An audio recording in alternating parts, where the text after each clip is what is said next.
فيلمنا بيبدأ مع صانع محتوى على اليوتيوب اسمه سباستيان، وبيحكي في الفيديو قصة عن مبنى في ألمانيا بتاع صانع أقفال محترف اسمه هانز، واللي كان راجل مخصص حياته كلها للشغل لحد ما ماتت مراته وابنه. ومن حزنه عليهم ابتدى هانز في شغله على أعظم تحفة فنية ليه، وصنع 4 خزنات. وبتقول الأسطورة لو في أي حد حاول يفتح خزنة منهم بالقوة كل اللي في الخزنة هيتحرق. وصنع هانز خزنة إضافية وحبس نفسه فيها لحد ما مات، والناس حاولوا انهم يحرروه منها لكن معرفوش لانها بتكون مستحيلة الفتح او الاختراق. وبتكون الخزنة تابوت هانز، والناس بعد كده رمتها في البحر، وبيتبقى 3 من ال4 خزانات اللي صنعهم هانز اسمه براين جولد وفالكري وسيكفريد، واللي فيه إشاعة بتقول إنه بيعطر منهم من تاني ومحدش عارف هما متواجدين فين. وبالنسبة للخزنة الرابعة كودر دامرينج محدش يعرف أي حاجة عنها. وبيخلص بيستن الفيديو بتاعه وبيطلب من الناس تعمل له سبسكرايب ولايك. ولما بيترفع الفيديو على اليوتيوب بيفتح سبيستيان قفل خزنة على الترابيزة في 8 ثواني، وبيبقى فخور جدا بنفسه، وبيكون ما عندوش أي متابعين أو مشاهدين للمحتوى بتاعه. وبيرجع لحياته المملة وبيروح البنك اللي هو شغال فيه وبيستعد للعمل. وبيبقى يومه روتيني وممل جدا، بيبقى عبارة عن إنه العملاء بيزعقوا له. وخلال فترة البريك بيشوف قناته على اليوتيوب وبيتفاجئ لما بيشوف أول مشاهدة وتعليق ليه، وبيبقى متحمس جدا. وبيبقى مكتوب في التعليق إن سبيستيان يروح لعنوان معين لو عايز يختبر مهاراته. وبيروح سبيستيان للعنوان بالليل وبيقول كلمة السر اللي كانت في التعليق وبيدخل المكان، وبيكون آخر متسابق لمسابقة لفتح الخزانات. وبيبقى مش فاهم حاجة وبيسأل الناس عن اللي بيحصل بس محدش بيرد عليه. وبتقول لهم المضيفة إن هم يبتدوا، وبيبدأ كل المتسابقين في فتح الخزانات. وبتفكرهم المضيفة إن بس 4 من المتسابقين هم اللي هيصعدوا للدور اللي بعد كده. وبيفتح سبيستيان الخزنة بكل سهولة وبيكون في المركز الرابع، وبيراهن الناس على الكسبان. وبيبدأ المتسابقين في فتح الخزانات، وبيعرف واحد منهم اسمه نيو ان هو يفتح الخزنه بتاعته، وسبيستيان بيعرف يفتح الخزنه بعده. وفي النهايه بيكون قدامهم 3 دقايق عشان يفتحوا قفل باب مصفح، وبيكون نيو واثق في قدراته جدا. ولما بتقول لهم المضيفه ان هم يبتدوا بيتحرك نيو، لكن سبيستيان ما بيتحركش وبيحط ايده على الباب كانه بيحس بالتروس اللي في القفل. وبيتكلم سبيستيان مع نيو وبيبقى فاضل على وقت دقيقه. في اخر 30 ثانيه بيعرف سبيستيان ان هو يفتح القفل وبيكسب المسابقه، والناس بتفضل تسقف له كتير. اللي بيشوف بنت كاميلا وسطهم وبينبهر بيها، ما بيكونش عارف اي حاجه عنها. ولما بيروح سبيستيان البيت بيحط الجايزه جنب صور اهله، وبيبقى فخور ان جات له الفرصه انه يوري الناس مواهبه. ولما بيروح سبيستيان يجيب قهوه تاني يوم بيتفاجئ بجوين وبيدلق القهوه على نفسه، وبتقول له انها صاحبه اول مشاهده وتعليق على قناته. وبيسالها هي مين، بتقول له ان هي البنت اللي هي هتغير حياته للابد. وبتقول انها كانت مراقباه وعارفه مواهبه وان هو عايش دايما لوحده. وبتقول له انها في الكافيه بقالها 7 دقايق وعرفت انها تسرق خاتم وساعه ومسدس، وبتعترف له انها سارقه مجوهرات وعايزه تعين سبيستيان يشتغل معاها. وبتقول له ان محدش يعرف معلومات عن هانز وعشان كده هي محتاجاه، وان بسبب المشاكل السياسيه في امريكا خلال ال 96 ساعه القادمه هتنتقل الخزانات لمدينه جنيفا، ودي هتكون فرصته ان هو يحل عقده اقفال ال3 خزانات اللي هانز صنعهم. وبتمسك جوين ايده وبتديله عنوان يروحوا في حاله لو قرر ان هو ينضم ليهم. وبيفضل سبيستيان عايش حياته ممله وهو في البيت وبيتفرج على الاخبار. بيقرر اخيرا ان هو يقبل العرض، وبيروح للعنوان وبتستقبله جوين وبيتعرف على افراد العصابه. وبيقابل كورينا المسؤوله عن التقنيات وخبيره في مجال الاختراق،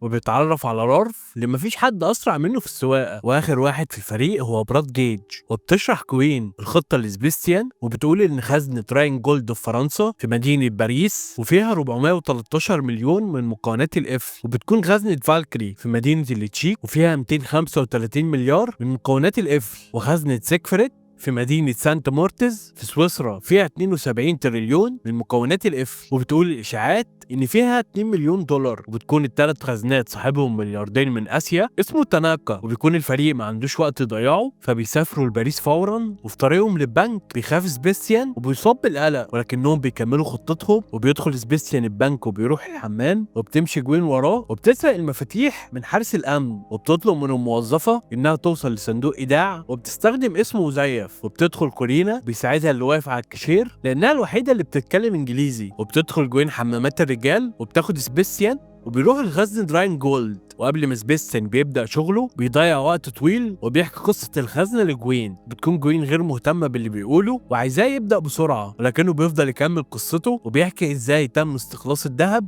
اللي تم صنع الخزنة منه، وبيقول على الخزنة انها حبيبته. وبيشغل سبيستيان اغنية وبيبدأ في فتحها وبيحس بطقطقة التروس ومكونات القفل. كل ترس بياخد مكانه محدد، وبيعرف سبيستيان ان هو يفتحها بسهولة. وبيفرح هو وجوين جدا بنجاحهم، وبتقول له جوين اللي هم بيعملوه ده مش عشان الفلوس، عشان اسمهم يبقى مخلد في التاريخ ويبقوا اساطير. وبيخرج سبيستيان وبتخرج جوين وراه وبيبقى معاهم الفلوس، وبتتم اول عملية سرقة ليهم. وبيكون في عميل في الانتربول اسمه ديلاكوا بيعرف عن سرقة الفريق للخزنة بتاعت فرنسا، وبتسأله زميلته هو ليه الموضوع عامه جدا وان الاولوية حاليا لحل مشاكل امريكا. وبيوريهم ديلاكوا افراد الفريق اللي كاميرات المراقبة لقطتهم، وبيتعرف الانتربول على هويتهم، وبيعرف انهم ناويين على سرقة الخزنتين التانيين، ودي فرصة الانتربول للقبض عليهم. وبيحتفل الفريق في مقرهم بنجاحهم، وبيصاحب سبيستيان على لارف، وبتتكلم كورينا مع سبيستيان واللي بتبقى معجبة بيه. بس سبيستيان بيبقى معجب بجوين، وبتقول له ان جوين في علاقة مع براد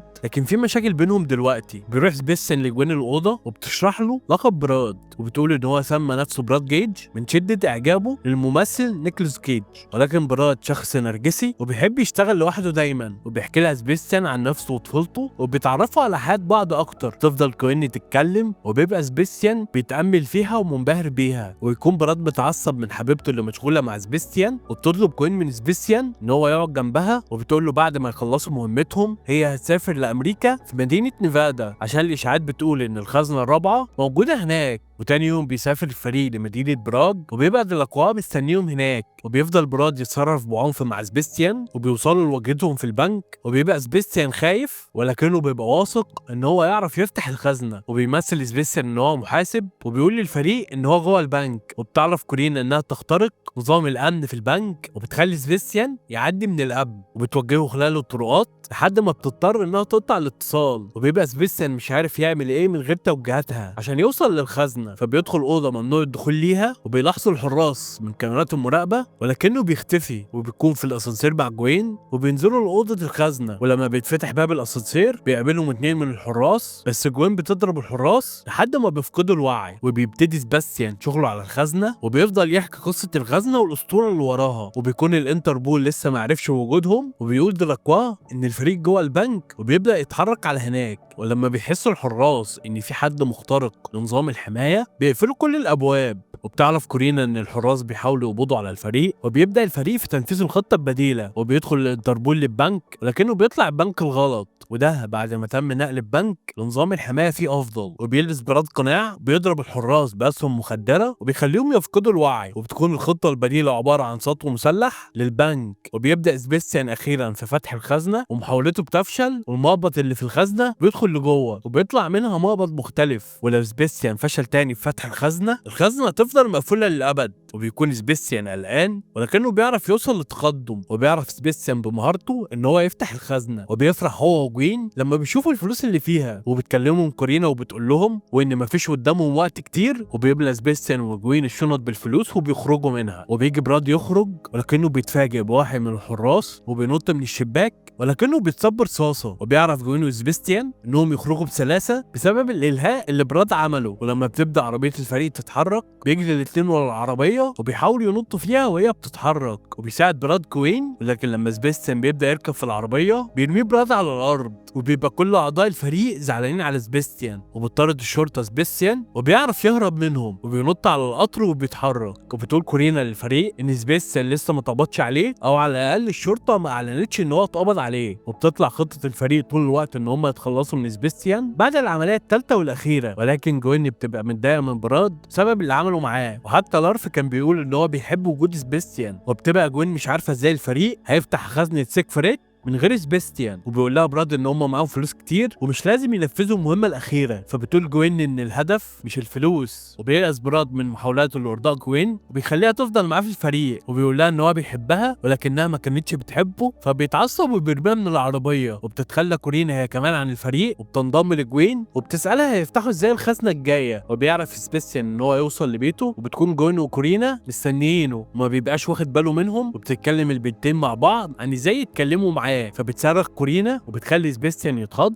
وبتعتذر له جوين عن اللي حصل، وبيقول سبيستيان مش مهم هو هيسامحها ولا لا، لان في النهايه الفريق هيمشي ومش هيدوا سبيستيان حصته وهيرجع لحياته ممله تاني. وبتتكلم معاه جوين وبتقول له ان هو الوحيد القادر على فتح الخزنه ويصنع تاريخ باسمه. وبيقعد سبيستيان معاهم وبيسالهم ايه الخطه، وبيقرر ان هو يساعدهم. وبيقرر دراكوا ان هو يعمل بحث على اليوتيوب، بيدور على هانز وبيلاقي فيديو سبيستيان، وبيعرف ان سبيستيان هو اللي الانتربول كان بيطارده. وبيروح سبيستيان والبنتين لسانت مورتس، وبتكون قوات الانتربول في مراقبه كل متر في المكان اللي هيتنقل فيه خزنه سيكفريد. وهتوصل الخزنه للكازينو كمان ساعتين. بيسمع الانتربول رساله من الفريق وهم بيقولوا انهم هيهاجموا الكازينو الساعه 5 الفجر. وبيستنى الانتربول لحد ما الساعه 5 بتيجي، وبيدخلوا الكازينو وبتقول لهم مديره الكازينو انهم عارفين خطوره الموقف وانهم اخذوا احتياطاتهم. فبيسالها دراكوا مين اللي قال لهم، فبتقول له مديره ان الانتربول هو اللي عرفهم والخزنه اتاخدت من نص ساعه فاتت. وبيكون الفريق اتلعب بالانتربول من 8 ساعات فاتوا. بيكون كورينا اتصلت على مديره الكازينو وقالت لها على السطح، وقررت المديره انها تغير ميعاد نقل الخزنه. وكوين عرفت انها تستخبى في عربيه وضربت الحارسين اللي في العربيه وسابتهم على الطريق، وخلوا الانتربول يسمعوا الرساله وعرفوا انهم ياخدوا الخزنه وحطوها على العربيه نقل. وجوين وسبيستيان كانوا متنكرين في زي حراس الامن. وفي الوقت الحالي في طريق الفريق سبيستيان بيشغل الموسيقى وهو قدام الخزنه وبيحكي قصه الخزنه لجوين وبيتكلم على الخزنه في نفس الوقت. وبيمشي الانتربول من الكازينو وبيكون براد متعصب ان الفريق خانوه، وبيعرف موقع جوين عن طريق موبايلها. بتلاحظ كورينا ده بتحاول انها تمنع براد وولف، ولكن الشرطه بتقبض على كورينا وبتعرف تبعت اخر رساله ليها لباقي الفريق. وبتوعدها باتريكس انها تاخد بالها من اخوها الصغير لو اعترفت على اي حد من الفريق. فبتضطر كورينا انها تقول على الفريق اللي المكان رايح له. وبيكون سبيستيان شغال على المقبض السادس من السبع المقابض اللي على الخزنه،